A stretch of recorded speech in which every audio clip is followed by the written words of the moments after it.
bonjour à tous nos téléspectateurs et internautes d'Océan du Congo Télévision. Je suis Doriana, la fille intelligente. Merci à Kabouya Doria la caméra, à vous chers abonnés d'Océan du Congo Télévision. Merci à Prino Mimbenga, Mwanamboka, Otokosolana, et à travers cette émission, vous informer, c'est notre devoir. Tokolembate, Yakosolana Bino, Maïmatali Mboka Nabuso, Tokosolama Ebele, à travers cette émission, Tokosolama Matali, le président Kabila, le prédécesseur Aboïko Songolais, à travers cette émission, tu as vu déjà position au PPRD, PSaki par rapport à l'enrôlement, tu as Makambo Matali en sécurité à Kinshasa et puis à l'est du pays, tu as Maïmatali, l'IDPS et militant, il y a Moïse Katumbi au Babundaki na Lubumbashi, Masolo Ezali Ebele. À travers cette émission, restez branchés et vous ne serez jamais. Mbote mingi Mama Dorian. Bonne santé. Merci, santé Zamala, bonne année Nabino. Je crois depuis l'année 2023, tout le monde a été. Et puis, on a aussi bonne année na ba ndeko nyonso.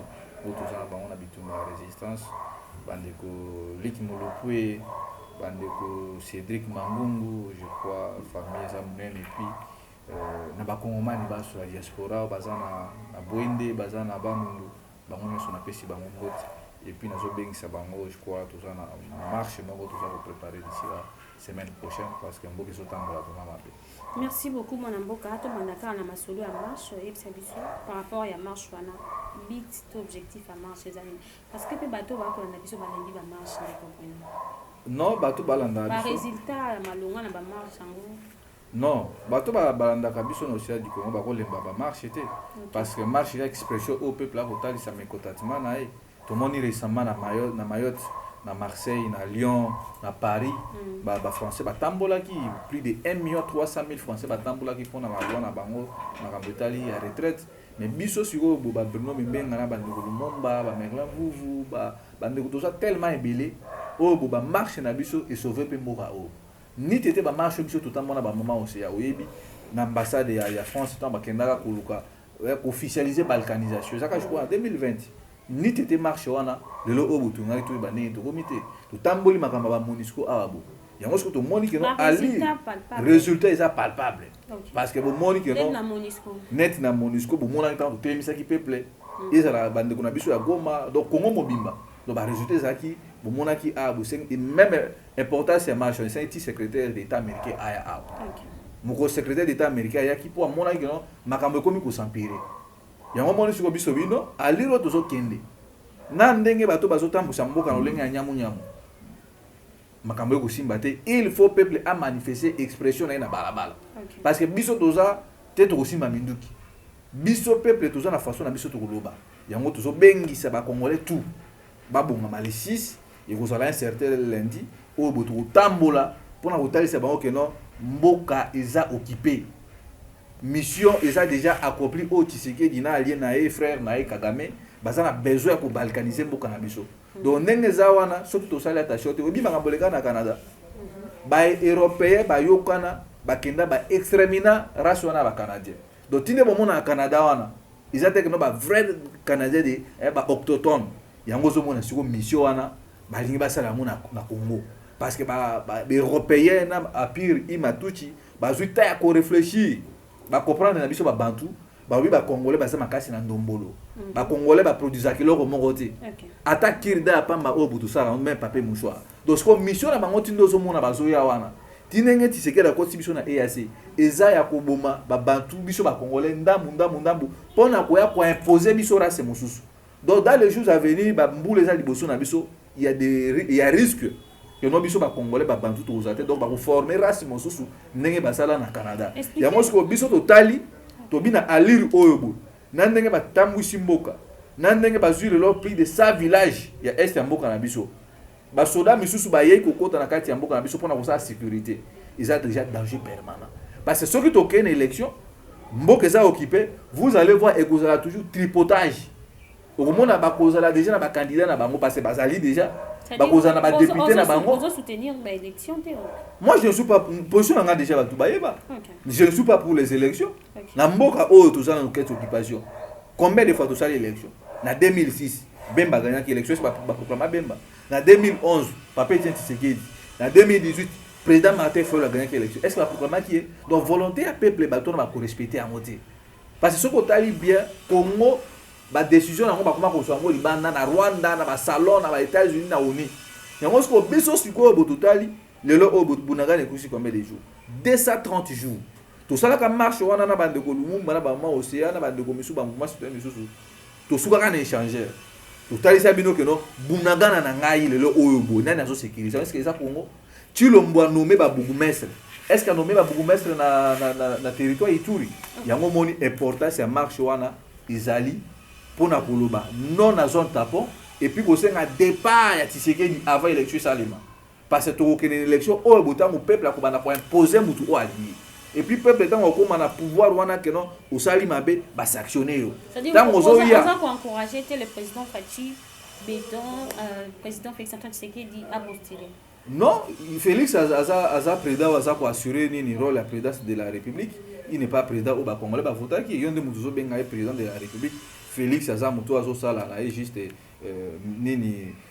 Azo assumer fonction protocolaire chef de l'État. Il y a un biso tout le monde qui non le lengue mboka zo kende. Moi je ne peux pas soutenir les élections à mboka oboy. Déjà obi qu'ils ont tapé ça déjà balkanisation. OK. Bande konabiso a Goma batambola ki. Au mona ki ba police ba réprimanda ki marche wana. Il y a un problème na ngezali que non. Pour le moment, bande ko bazo kanisa question ba ken élection. Ils ne vont pas gagner. Rwanda wana déjà ba bi que non na ko bima député. Ba pointer na ko ça. Tout ba politicien ba ko tambola belé pour na ko ka bango. Mama na ngai nyonso wana baza ko sala wana eza nango juste pour accompagner mission à Paul Kagame na Tshisekedi.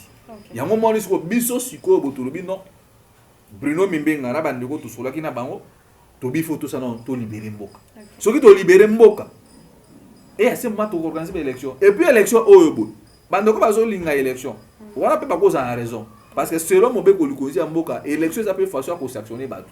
Parce que contexte ko ça atteindre ngezaka 2006-2018. Parce que élection oyobo soki congolais a bayibi victoire naé. Donc possibilité à Chivundu. Désordre de Koubima. Il y a peuple à manifester. Il faut donc peuple va se manifester parce que 2018 ba kanisa qui est bon à mutuana to tambola na ye moi na Mbudambu tete Tshisekedi donc mais va se rendre compte que non mboka ils ont tambola mabe. Félix a pas de bonjour na respiration. Nous ce qui est pas bango za lokuta. Vous comprendre le 23 le 23 le 24 janvier 4 ans mokoka depuis Félix a prêté serment. Et là on ni Félix a sali. Et là comment côté. Donc ce qui total vraiment bilan à Félix. Eza vraiment di bongo tout pour la biso peuple.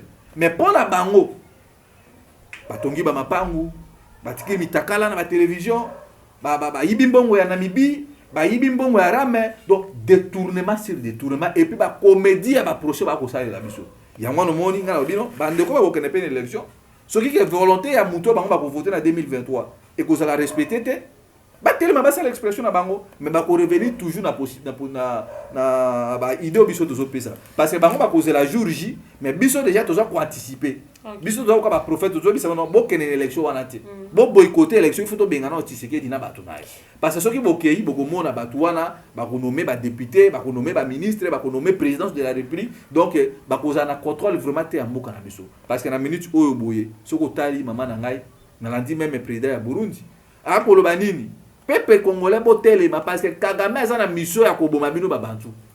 Vous comprenez? Ce que biso to telemite maman okomona lobby bokopesa biso raison. Ya ngwana ozomona biso tout ça en logique na ba papa ale bolozo akulu tunangai ya komemiser peuple na article 64. Lelo on a occupé bato Kabila ba komi ko ba article 64 mais lui tout wana biso to bandaki banda kala. Parce que ba se rendre compte que non mboka eza vraiment par terre.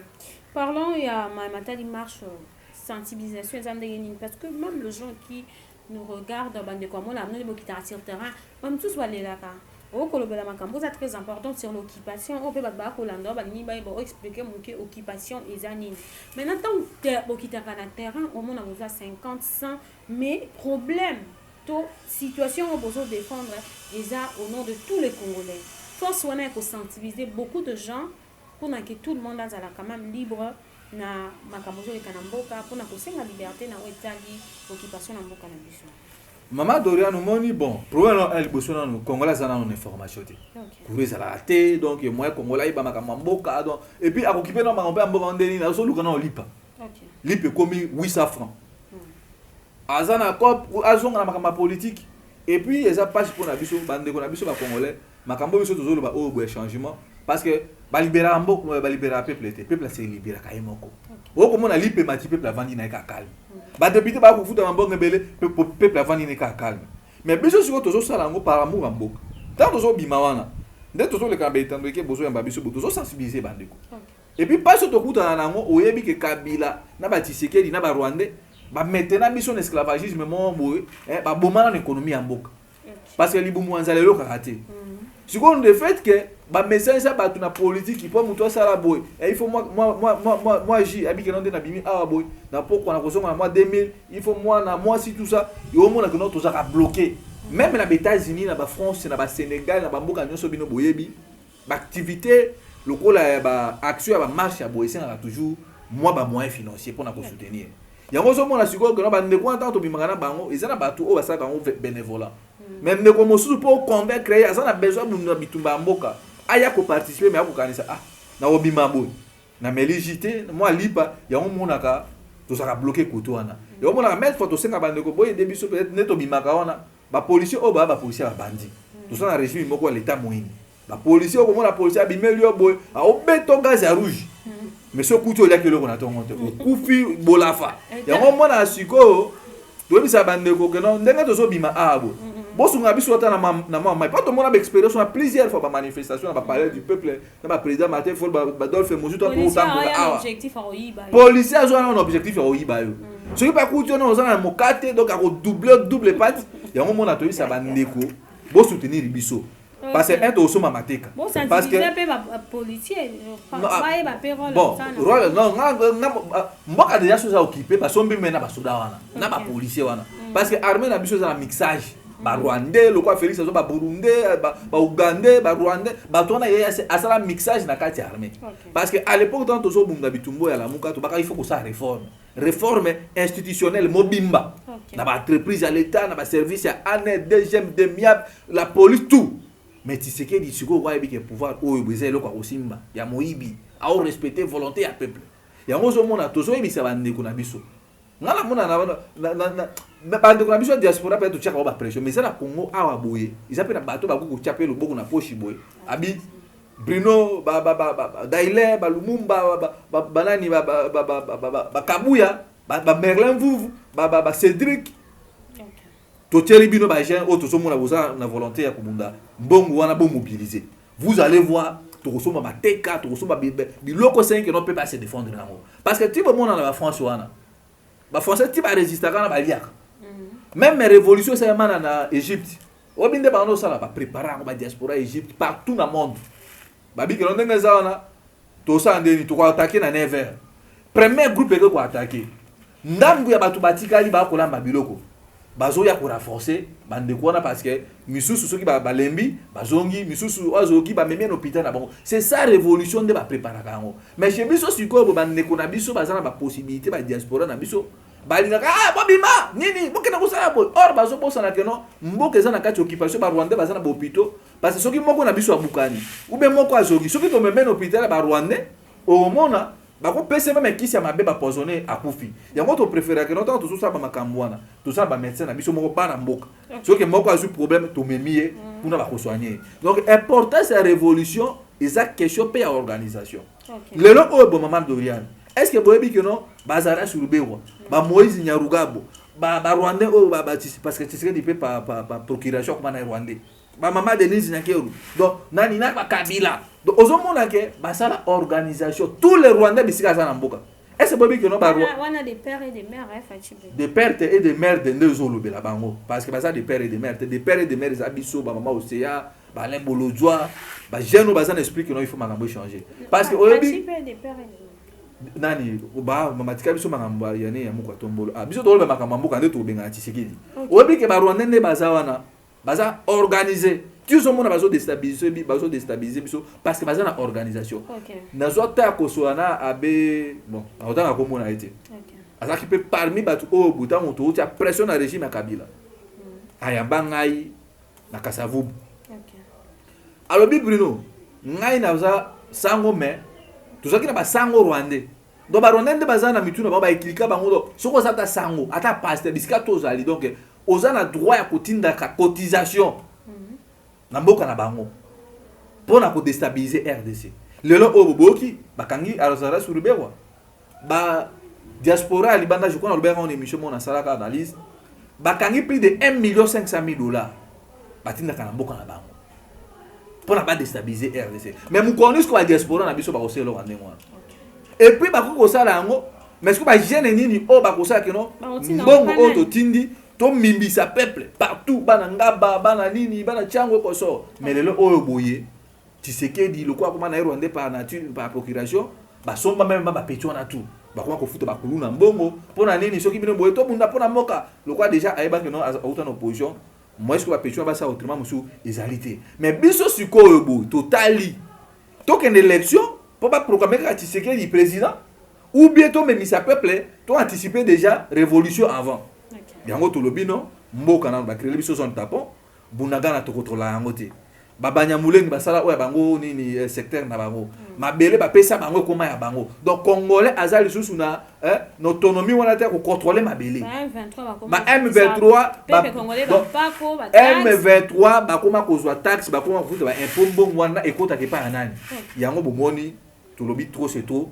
Tshisekedi a otambola likola makila ba congolais les 6 to kozana balabala ndena barango toujours entre la patrie la mort la peur doit quitter nos esprits nous devons sauver cette nation ce que to sala attention te beaucoup pesa nga raison tant ba ko banda ko limbisa ba congolais et puis nde ba komi kozwa bunagana ba kozwa lobi goma ba kozwa Équateur ba kozwa mbandaka ba kozwa bandundu et puis okomona lelo o bazu kongo mobimba lelo nde nazo ebisa bino a ba M23 ba escender prison à Goma ba bimisi bande ko na ba ronda est-ce que vous avez information là ba M23 bon vérifier yango prison ya Goma prison centrale ya Goma le kwa biso na kisa ama makala ba buki yango ba bimisi ba Rwanda bazaki na kati so mboka ya boye ba congolais bazana contrôle ya mboka ba on et puis vous acceptez mboka élection quand na zo mona ka bazotambola bazokanisa élection saka kisasa na lisala na machine à rouler na ba se mabele tala condition oyo balingi ba kende élection na mabele mutavani na mabele bazokanga et puis na sona bande ko na ngai ponga za mbuza mongala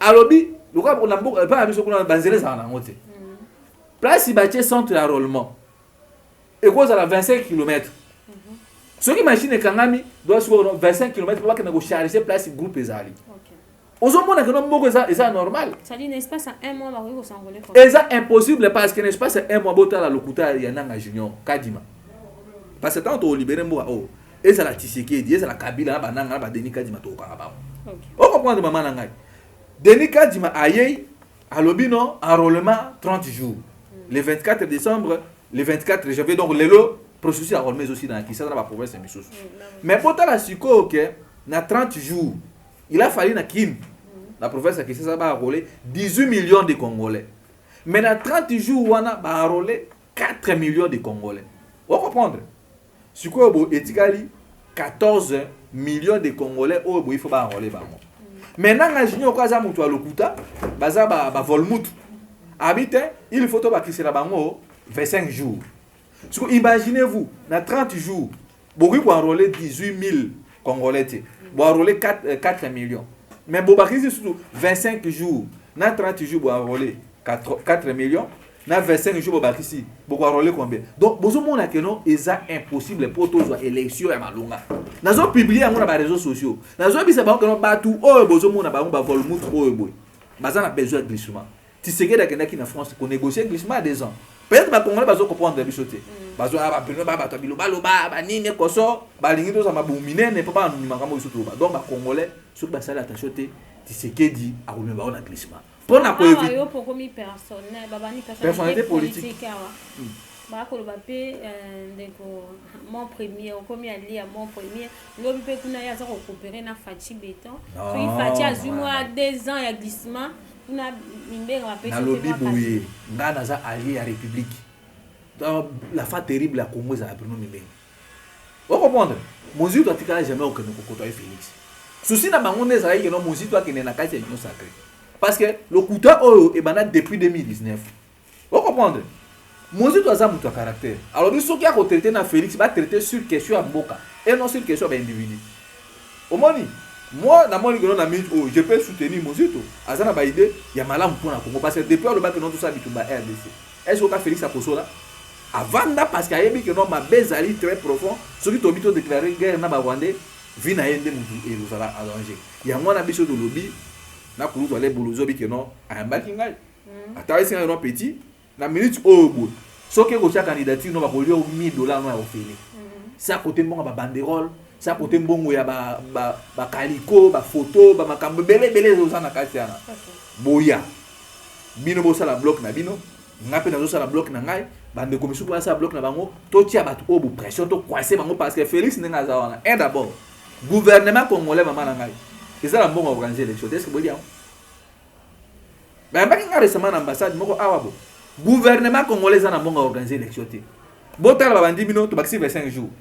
Lobi ba ko baxi sur 25 jours comme combien? 30 plus 25 et ça va 80 jours. Donc nengeza na to kende a prolongation siko babandi na Kisasa. Na Lubumbashi na ba province ba venir à Rolemate. Na Lisara ko ne pas na Bumba. Vous voyez déjà que non batu intentionnellement surtout qu'une élection et là comme le mal vous arrêtez à part le glissement. Glissement cela veut dire graissement des dents pour le peuple congolais. Pour dollar et matière comme il avait 3500. Alors on a condimana que nous compte na quoi zone ya bato abosoto abo. Bolanda ba aventure nyonso bo Félix au ça bino akangi nani biselele a okanga lobi nani kabu akangi comédie théâtre de chez nous. Depuis Félix bandi kokanga. Est-ce que bato wana réellement? Vous croyez que non bato wana ba quelque chose c'est eza théâtre au boye. Papa Etienne Tshisekedi banda ko sa mona Mobutu. Et puis alliance à Félix na ba Rwandais bandi de loté. Donc tel père, tel fils. Parce que est-ce que vous voyez que non Rwandais Paul Kagame abanda ko coopérer na Papa Etienne Tshisekedi depuis Mobutu a en vie. Nena futa la caution ya IDPS en 2011. Ce sont les Rwandais. Donc le Oboy ba Congomani ba telema. Ce qui to telemité lobby et cause lo to ko ba canadien. Ba ko bomaras na biso et puis ba ko imposer biso race mosus parce que ba loba yango ba congolais ba c'est pas productif. Moi personnellement, je suis allié il y a République et puis dans son bunda bitumba comme personnalité politique pour nous défendre le peuple et puis comme ma peuple on a dans zela ya révolution au bout pour nous sauver beaucoup. Qui nous suit aussi pour voir après si on peut poster sur maman ngai ngana ici bino so za pour na poste wana botianga mupanzi. OK. So ko tali bitumba nga depuis na bandi ko bunda au moins je suis toujours mutu on a lobaka peuple il faut se libérer. Parce que de fait que nous continuer toujours cause la toujours et puis obi faiblesse biso ba jeune congolais ani to lingi toujours cause permet na ba parti politique. Omoni, mouvement de revendication, ah, ça ne marche pas. Babomi, mon sous soit pour ça, babomi, vous allez voir policier ou en attendant à Zoboma. Avec que nous, on ne peut pas aller. Mais ça, c'est aussi là, non? Donc, le souci n'a pas de peuple abîme, katia, esclavagisme dans parti politique. Tout comme il y a plus de 1000 partis politiques. Changement. IDPS depuis maintenant qu'on dit le peuple d'abord. C'est ça aussi une manière il y a occupation beaucoup de partis politiques. Ça là biloko wana pas occuper ba jeune ba église de sommeil aux hommes ba kuna ba denilesi ba pasteur ba quatre kasuki na mutu à 10e donc eza façon oeboye ba occuper biso. Yango so biso tabi aliro to kena oeboye so to continuer ka kolanda aliro oyo mboka na biso ko la liberté. Parce que ceux qui parlent rwandais bazo qui la biso mawa babi même gère nini ya jeunesse au peuple congolais ali. Nous sommes des jeunes, tous en énergie, tous en makasi. Tous au senga bandeko o ya diaspora pour soutenir biso na ba tande ko na ngasidikia. Azo choc pour na bitumba o yobo. Mais aujourd'hui bato c'est dit que depuis azo choc o yobo. Et c'est bandeko ba benga ngai. OK. Ndeko na biso liki mulopa ça azo kene 4 mandat Félix Mobima o 4 ans. On comprendre. Souci na ngezali ba jeune ba comprendre esprit ya bagarre. Félix a koboma biso na kosi saté. So ya bomi, lobe au moins ba tumusu ba kobima. Moi je ne soutiens pas les élections. Kabila yo ki conseille na ngai alingi ono Bruno biso pe tout ça ko appliquer article 64. Yo ko appliquer article 64 yo muto boma ba congolais, oboma ba Rossi Mukendi. Le lorsque au moins important c'est article 64. Donc bandeko pona biki ba ngomba za versatile surtout ya poto. Sur ba megana ba ngomba vandi ba talie ko so ba ba shawarma ba steak au moins ba soutenir ba Kabila ou ba soutenir biso ba jeune au buto ko buda pona mboka. Merci beaucoup mon mboka to komi na suka ba question eza ebele mais temps eza moki.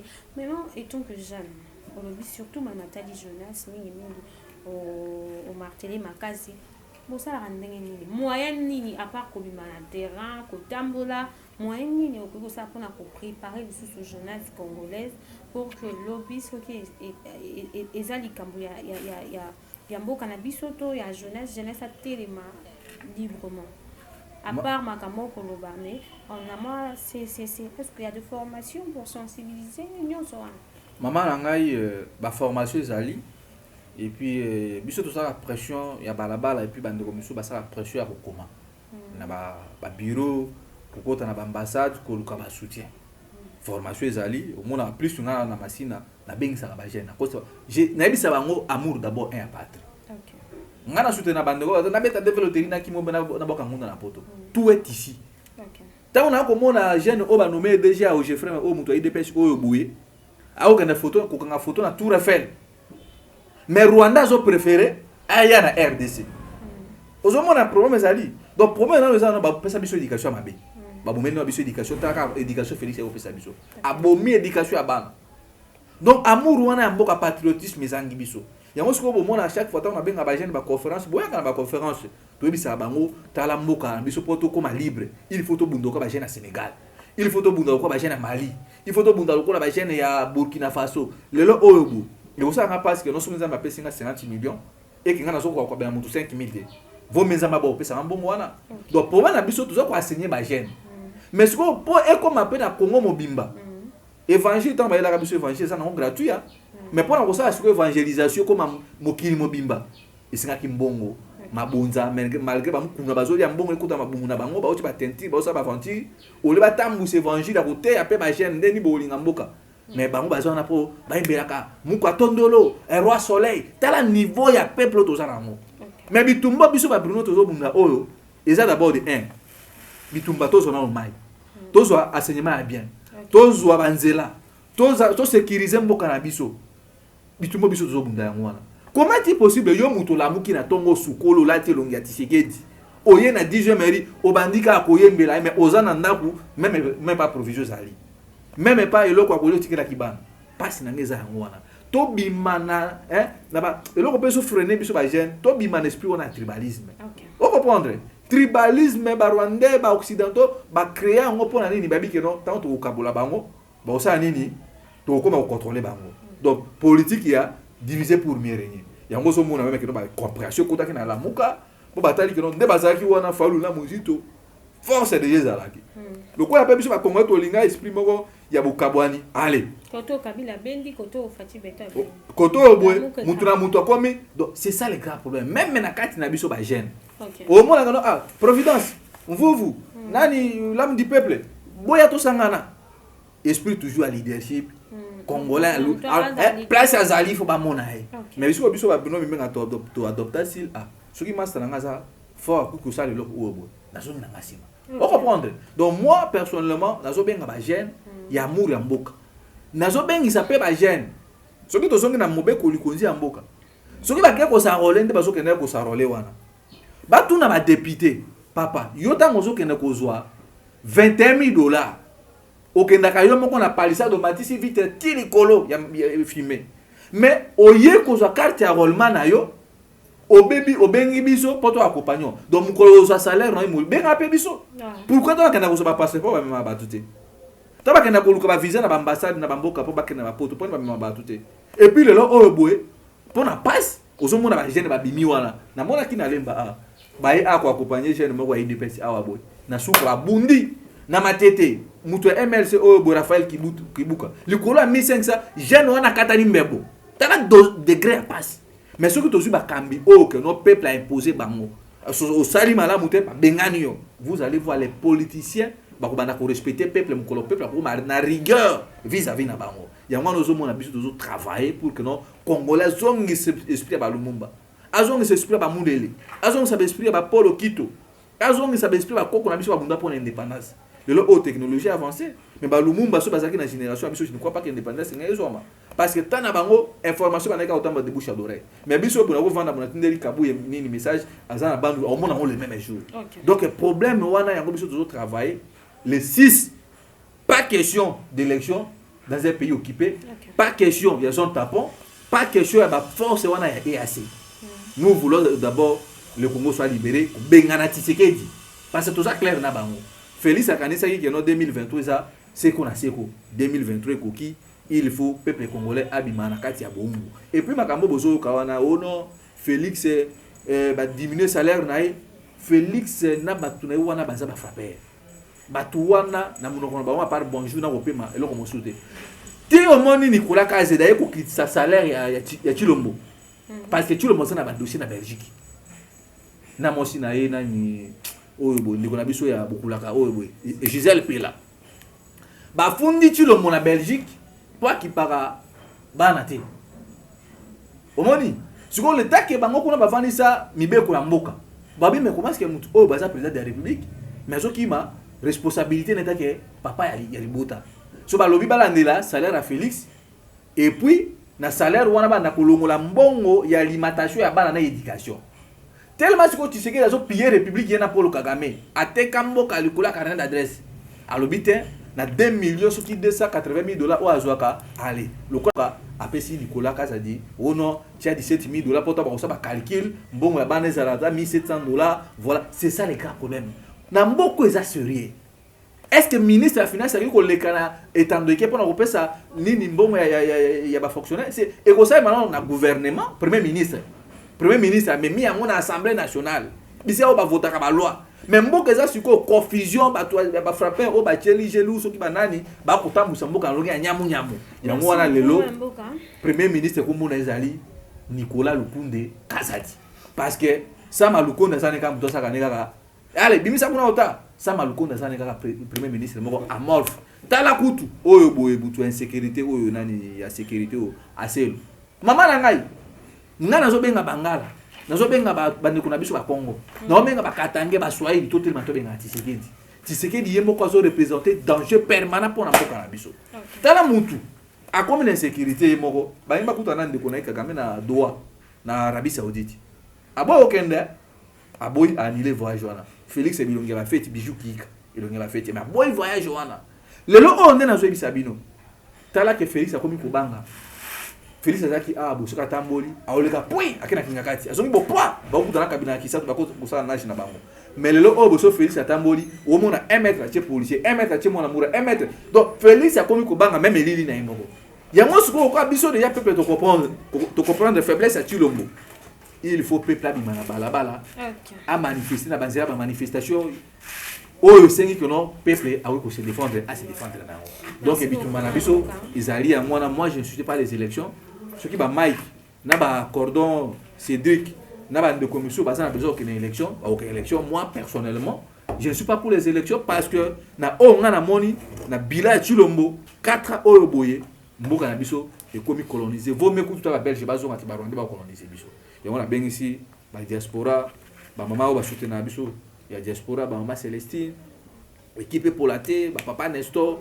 ba se mobiliser lokola mutu moko parce que ce qui tozu par exemple que non mutu moko a $10 $10 OK ce qui basa 100 personnes et ça biso $1000 tout ça la possibilité à communiquer à prix de 500 jeunes parce que total na $1000 oh to bikeno bo bandeko mutu moko sotama 3000 to somi mo ba mai na biso mo mateka na biso mo nini to ya bitumba ya blague te ngai mona fasha pour ani bandeko wana ba réalité ça na Congo te biso zo kutana policier na zaki na kuluna policier azomela bangi policier zo futa bieta comme ça ba manifestation cop nae donc biso petan dozo ya allez biso tuto mela moshoro diamba chi vunda goya so to bomana to panzana kaka na mbala moko siko boy o mona bandeko na biso ba goya Brino ba Cédric tala mama la ngai tolo bakana mboko za insécurité et puis ba risque to zo yango donc baza na obligation ya ko soutenir biso ndenge ba Rwanda bazo soutenir bandeko na bango ya mona bengi ici les 6 ba jeunes congolais tout ngai na zo ngasimate so na ju décision na ngande to tamé procédure boy ya ba manifestation to banda osala ngo chaque mois jusqu'à ce que Chilombo a remona vraiment que non pression l'équipe va céder il faut démissionner numéro na ngezali wana na plus 243 81 73 11 702 plus 243 81 73 11 702 bandeko nyonso bakotindela biso lisungi ezala nini bakotinda wana et puis nazo bengisa ba jeune ta auto gomi to tikana ba bitumba na ba bagara biso na banini wana ngala minute oboy na lobby awa na che minduki na ngana sonasi mais bagara na ngana minduki na ngana sona tomboli yango to bengana Félix Et le reste, nous allons voir dans les jours à venir. Merci beaucoup. Le reste, nous allons voir dans les jours à venir. Nous sommes arrivés à la fin de cette émission. Merci à Ndeko Bruno d'avoir accepté notre invitation. Kabouya derrière la caméra. Je vous dis au revoir et à la prochaine. Bye.